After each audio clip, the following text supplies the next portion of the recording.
Assalamualaikum warahmatullahi taala wabarakatuh dan selamat pagi. Hari ini kita akan pergi kepada syarikat berhad. Okey, dalam syarikat berhad kita akan belajar syarikat sendirian berhad yang ada SDN BHD dan satu lagi syarikat awam berhad yang ada hujungnya BHD. Okey, ini ialah ciri-ciri syarikat sendirian berhad SDN BHD.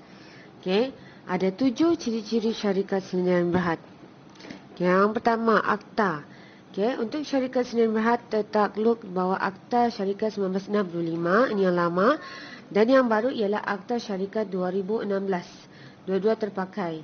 Okey, yang seterusnya, bilangan ahli untuk syarikat sendirian berhad ialah 2 hingga 50 orang. Akta Syarikat 1996 dan 1 hingga 50 orang Akta Syarikat 2016.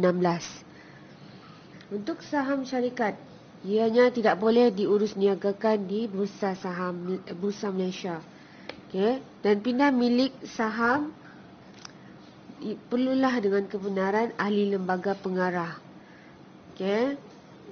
Modal untuk sendirian berhad ni, modal dia besar sebab dia membiayai operasi syarikat. Dan dia ada modal tambahan dengan menerbitkan share. Share ni maksudnya dia bagi kepada kenalan dan rakan-rakan. Okey, untuk untuk membeli share syarikat. Dan apabila diorang beli, okey, duit tu jadi modal, suntikan modal kepada syarikat. Okey, seterusnya liability. Okey, liability terhad. Tidak melibatkan harta peribadi. Rugi setakat modal share yang dilaburkan sahaja. Tidak melibatkan harta peribadi untuk menyelesaikan hutang syarikat. Okey, maksud dia berasingan. Peribadi lain, okey, syarikat lain. Okey, kalau syarikat mengalami apa-apa kerugian ataupun jatuh muflis, okey, harta milik peribadi tidak akan terkacau. Khususnya kawalan syarikat. Pemegang saham terbesar syarikat berhak untuk mengawal operasi setiap syarikat. Okey, seterusnya kita pergi kepada kelebihan syarikat sendirian berhad. Okey, ini ada 4 kelebihan syarikat sendirian berhad. Modal dia besar sebab dia ada terbitan share. Tapi terbitan share ni di kalangan kawan-kawan dan juga kenalan atau keluarga. Dan terhad kepada 2 hingga 50 orang. Okey. Liability terhad. Okey, jika syarikat muflis yang macam saya cakap tadi, harta peribadi tidak akan terkacau. Cuma rugi setakat modal yang dilaburkan saja. Hal ehwal syarikat dirahsiakan. Okey. Ini adalah kelebihan dia. Laporan kewangan syarikat dirahsiakan, tidak perlu diumumkan kepada orang ramai. Okay, cukup kepada ahli-ahli pemegang share sahaja. Okay, seterusnya kewujudan kekal. Syarikat merupakan entiti yang berasingan daripada pemilik, jadi sekiranya pemilik meninggal dunia, okay, syarikat itu tetap ada. Okay, seterusnya kekurangan syarikat sendirian berhad. Okay, kekurangan dia ialah yang pertama, penawaran share terhad sebab cuma ditawarkan kepada saudara dan rakan sahaja. Dan dia terhad 2 hingga 50 orang atau 1 hingga 50 orang sahaja. Okey, beban cukai yang tinggi. Untuk syarikat sendirian berhad ni, beban cukai, kadar bayaran cukai syarikat adalah tinggi. Okey. Yang ketiga, share tidak boleh dipindah milik secara bebas.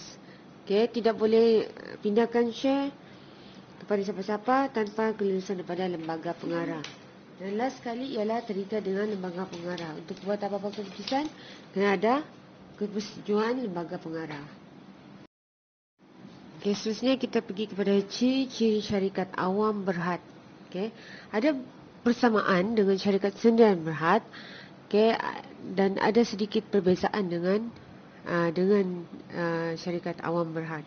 Okey, kalau kamu tengok di sini, cikgu kasih merah. Okey, yang merah tu dia punya beza lah.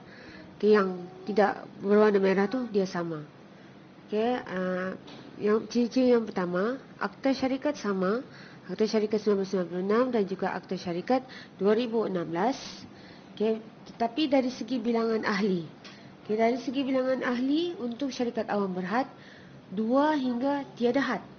Okay, untuk Akta Syarikat 1996 dan 1 hingga tiada had untuk Akta Syarikat 2016. Untuk saham syarikat, syarikat awam berhad boleh diurus niagakan di Bursa Saham Bursa Malaysia. Okay, maksudnya dia terbuka kepada orang ramai yang mahu beli saham syarikat awam berhad. Okay, yang seterusnya risiko. Okay, pemegang saham asal tanggung risiko kehilangan kawalan atas syarikat. Okay, ini kerana share tu boleh dibeli. Okay, share syarikat boleh dibeli. Okay, kita tengok nanti modal yang besar untuk membiayai operasi syarikat dan modal tambahan dengan menerbitkan share awam. Okay, yang tadi share Sdn Berhad dia kepada rakan dan keluarga. Kalau share syarikat awam berhad dia kepada awam, maksudnya orang ramai. Okay, seterusnya liability. Liability sama juga macam syarikat Sdn Berhad. Okay, liability terhad rugi setakat modal share saja. Okay, dan last sekali kawalan syarikat. Okay, yang ni yang saya cakap tadi. Pembelian saham majoriti oleh pihak tertentu. Okay, pihak tertentu boleh mengambil alih pengurusan syarikat. Okay, siapa dia punya share yang tertinggi, dia boleh ambil alih syarikat. Okay, jadi maksudnya yang asal tu boleh tiba-tiba boleh terlepas daripada pengurusan syarikat. Okay. Okay, seterusnya kita pergi kepada kelebihan syarikat awam berhad. Okay, kelebihan dia sama juga macam syarikat Sdn Berhad. Okay, yang warna merah cikgu highlightkan untuk dia punya perbezaan. Okay, modal lebih besar.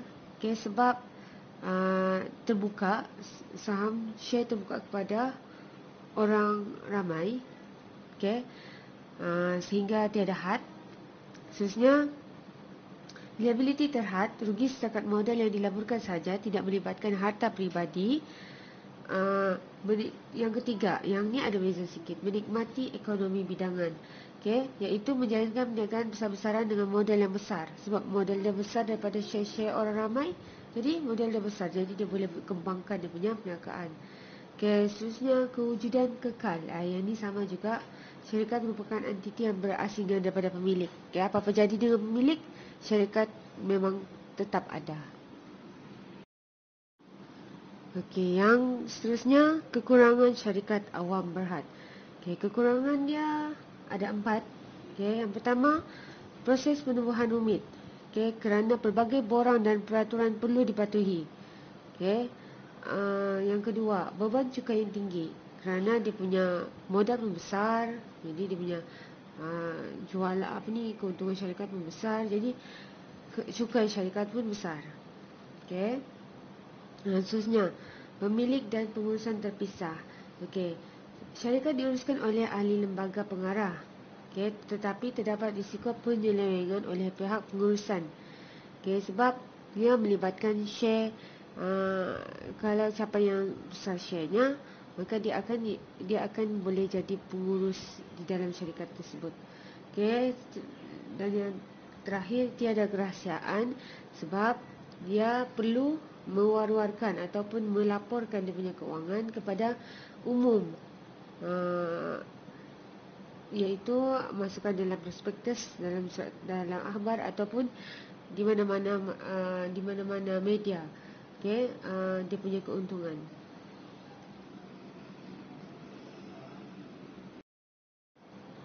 Apa contoh syarikat sendirian berhad?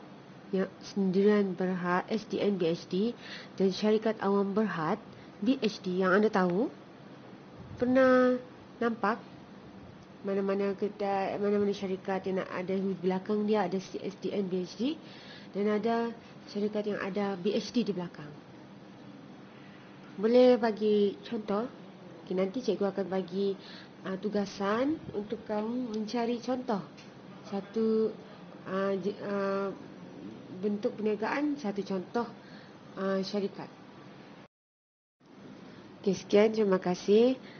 Itu saja untuk hari ini. Pada masa akan datang kita akan belajar tentang koperasi dan juga franchise.